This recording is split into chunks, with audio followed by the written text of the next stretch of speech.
Picture this. Madison Square Garden, the most famous arena in the world. The NBA Finals. 20,000 fired-up New York Knicks fans, decked out in blue and orange, ready to watch their team close in on a championship for the first time in over 50 years. The energy is electric. The whole city is buzzing. And then the jumbotron lights up. The crowd sees the face on that big screen, and instead of cheers, you hear something else. Something loud. Something unmistakable. A thunderous wall of boos that shakes the rafters of one of the most iconic buildings in America. And the man they are booing? He is the President of the United States of America, Donald J. Trump.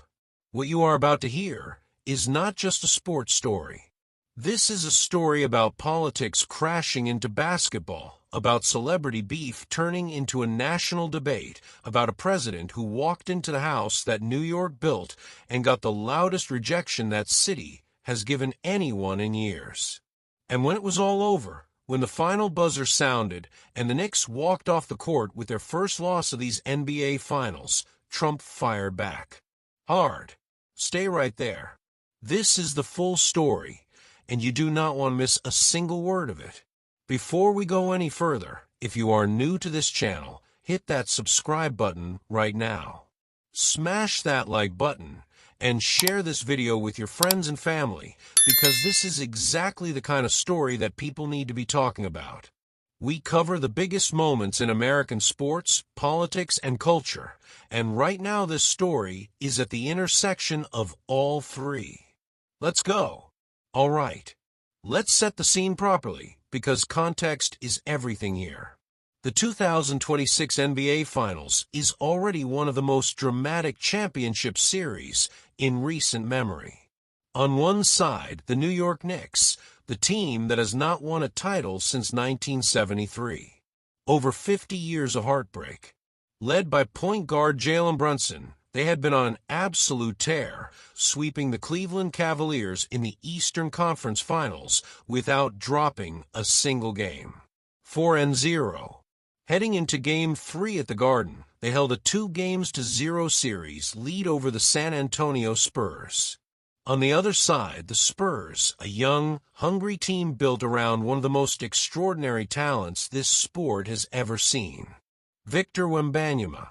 7 feet and 4 inches tall, 22 years old, a generational player who moves like a guard, thinks like a point forward, and has been dominating at every level of this postseason. The Spurs had survived a brutal 7-game series against Oklahoma City to get here. They were desperate. They were ready. But the storyline that took over New York heading into Game 3 had nothing to do with basketball. It had everything to do with one name, Donald Trump. Word broke last week that the President of the United States had been personally invited by Knicks owner James Dolan to attend Game 3 at Madison Square Garden. The moment that news dropped, New York lit up. Social media went crazy. Knicks fans were posting, arguing, debating. Some people said, fine, he is a fan, let him come. Others said, absolutely not. This man has no business turning our championship run into a circus. And then Stephen A. Smith got on ESPN's First Take and poured gasoline on the entire thing. Now, if you are watching this, you absolutely know who Stephen A. Smith is. He is the loudest, most passionate, most polarizing sports commentator in America. A lifelong Knicks fan, and a man who spent the better part of the past year publicly flirting with the idea of running for president in 2028 before eventually deciding his $100 million ESPN contract and his $36 million SiriusXM deal were too good to give up. His exact words on the Hannity show, quote, "Let me put my presidential aspirations to bed. If I have to give up my money, it's not happening." End quote. But once Stephen A. has a take, he is going all the way with it, no matter what. On Monday morning, sitting at the First Take desk with Michael Wilbon and Jay Williams, he looked directly into that camera and said, quote, "This president has no business showing up in New York City." is selfish, is narcissistic. It is ridiculous that he is coming to this game." End quote. And then he went one step further. He said that if the Knicks lost Game 3 that night, he was blaming Donald Trump directly. Well, the Knicks lost. But let's talk about what happened inside Madison Square Garden first, because the scene there was unlike anything you've seen at an NBA game in a very long time. Trump's security presence turned Midtown Manhattan into a fortress. The Secret Service set up a hard perimeter around the arena. Multiple city blocks were shut down. Fans were told to arrive at least 2 hours early for advanced security screenings. No bags allowed. Watch parties that had been organized outside the building were canceled. Mayor Zoran Mamdani scrambled to set up an alternative party over at Bryant Park, and even the people watching there were booing Trump. The people inside the arena? They let him have it from the moment his face appeared on the jumbotron. When they showed Trump sitting in James Dolan's suite during the national anthem, the garden erupted in boos. Not polite boos. Not scattered boos. Thunderous, wall-to-wall, 20,000-person boos. CBS senior White House correspondent Ed O'Keefe posted on social media, quote, "Trump indisputably booed loudly when they put an image of a saluting President Trump on the jumbotron during the national anthem." End quote. Pool reporter Jeff Murdoch of the Washington Times described the crowd reaction as, quote, "thunderous." End quote. And then the camera cut to Jalen Brunson standing on the court, and the whole arena immediately switched to cheers. That is New York City in a nutshell. Now let's be fair. Donald Trump is a Queens native. He grew up in this city. He used to have courtside seats at Knicks games. NBA Commissioner Adam Silver said before the game that Trump was a genuine Knicks fan who was personally invited by Dolan. And Trump made actual history that night. He became the first sitting president in American history to attend an NBA Finals game. That is a real milestone, regardless of how you feel about the man. But that history lesson didn't change what happened on the court. The San Antonio Spurs came out in Game 3 and played their best basketball the finals. Wembanyama was on a completely different planet. 32 points, 8 rebounds, 6 assists, 3 blocks, 2 steals. He was 11 for 18 from the field and 8 for 9 from the line. The Spurs made a strategic adjustment. They got Wembanyama attacking closer to the rim instead of shooting from the perimeter. His average shot distance dropped from over 17 feet in Game 1 all the way down to about 10.5 feet in Game 3. The result? Dunk after dunk. Easy bucket after easy bucket. Stephon Castle added 23 points, and it was Castle who hit the shot that really iced it, a buzzer-beating 30-footer from well beyond the arc with under 2 minutes to play that put San Antonio up by 7. De'Aaron Fox added a clutch step-back jumper in the final seconds. The final score, Spurs 115, Knicks 111. New York's 13-game postseason winning streak, second longest unbeaten playoff streak in NBA history, was finished. Just like that. Jalen Brunson had 32 points, 5 assists, and 5 rebounds. It was not enough. Karl-Anthony Towns struggled, finishing with just 11 points. And after the Knicks dominated the second quarter 42-24 and took a 7-point lead, the Spurs came roaring back in the second half and never gave that momentum away. After the final buzzer, reporters caught up with Trump at John F. Kennedy Airport before he boarded Air Force One back to Washington. One of them mentioned what Stephen A. Smith had said earlier, that he would blame the president if the Knicks lost, and noted that Smith had also publicly considered running for president himself. The reporter asked Trump how he responded to all of that. Trump didn't hesitate. He said, quote, "I think he's a nice guy, but you need a certain aptitude to run for president. You need a high IQ. I'm not sure that Stephen has that. I don't think he does, actually. End quote. That quote went viral within minutes. Clips were everywhere. People were posting reaction videos. Talk shows were scrambling to book guests. Because what Trump did in that moment was not just answer a basketball question. He took a direct shot at Stephen A. Smith's intelligence, his credibility, and his political ambitions, all in one perfectly delivered sentence. The IQ jab also has some interesting backstory. Back in 2025, Trump had actually publicly praised Smith at News Nation Town Hall, calling him smart and saying he had great entertainment skills. So Monday night's takedown landed with extra impact because Trump had once been a fan of the very man he was now questioning. And then there was the matter of what Trump was doing inside the building. Multiple outlets reported that at one point during the game, the 79-year-old president appeared to close his eyes and doze off in Dolan's suite. Videos circulated online that seemed to show exactly that. And if you know anything about Stephen A. Smith, you already know he was not going to let that slide.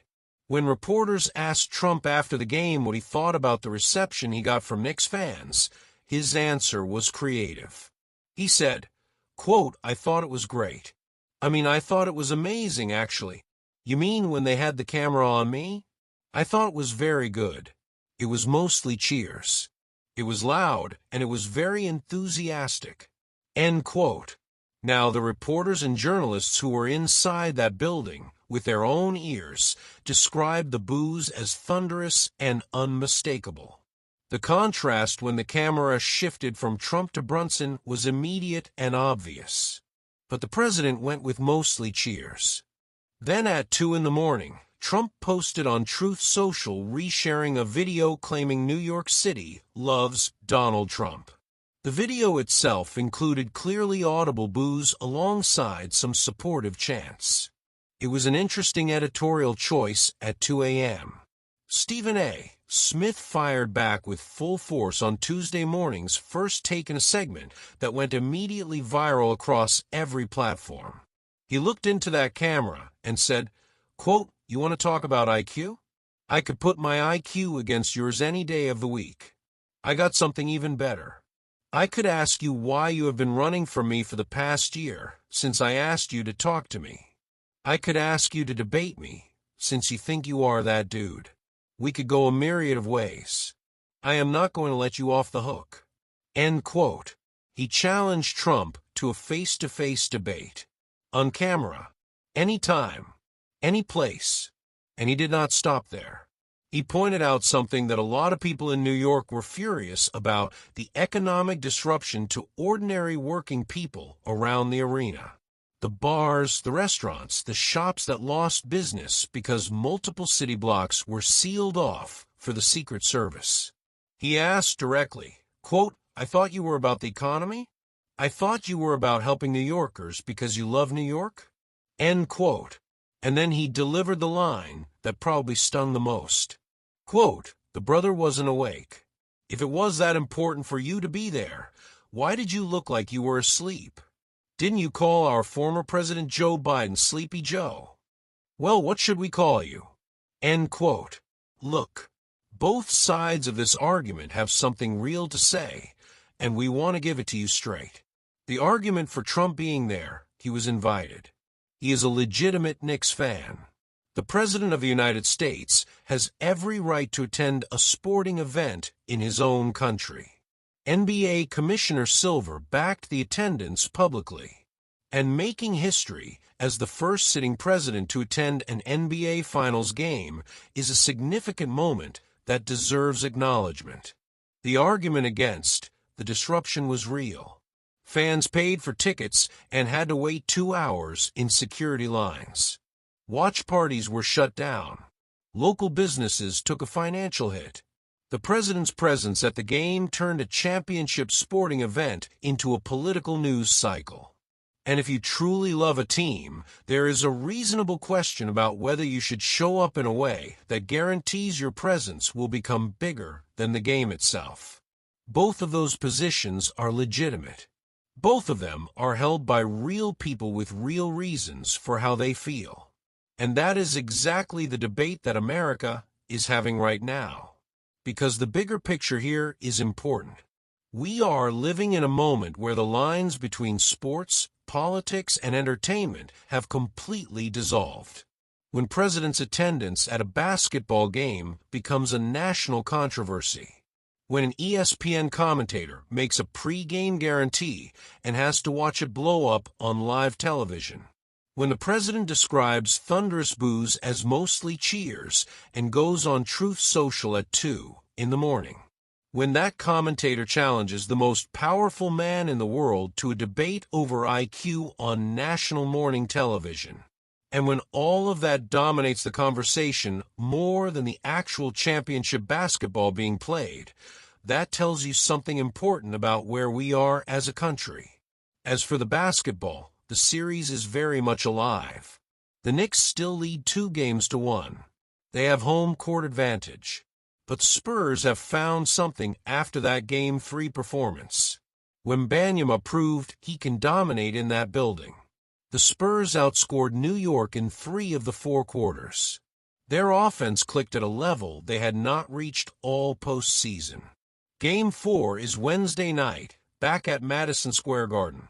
And here is one thing many Knicks fans will hear as good news. ESPN's Shams Charania reported that President Trump is not expected to attend, citing scheduling conflicts. So whatever happened in Game 3, Game 4 will be about the basketball. Whether Brunson and the Knicks can close this thing out, or whether Wembanyama and the Spurs turn it into a real series, that is the question that matters now. The rematch of the 1999 Finals, when San Antonio won the title at this very arena against these very Knicks, is very much alive as a possibility. So where do you stand on all of this? Was Trump right to go to that game? Was Stephen A. right to call him out and blame him for the loss? Did the Knicks lose because of a Wembanyama masterclass and smart Spurs adjustments? Or do you believe in the energy of a disrupted building? Tell us in the comments. We want to hear from you. And if you got something from this video, here is what we need from you right now. Hit that like button. Subscribe to this channel if you have not already. And share this video with someone who needs to be in this conversation, because trust us, this story is far from over. Game 4 is Wednesday night. The Trump and Stephen A. debate is just getting started, and we will be covering every single angle. Thank you for watching. We will see you in the next one.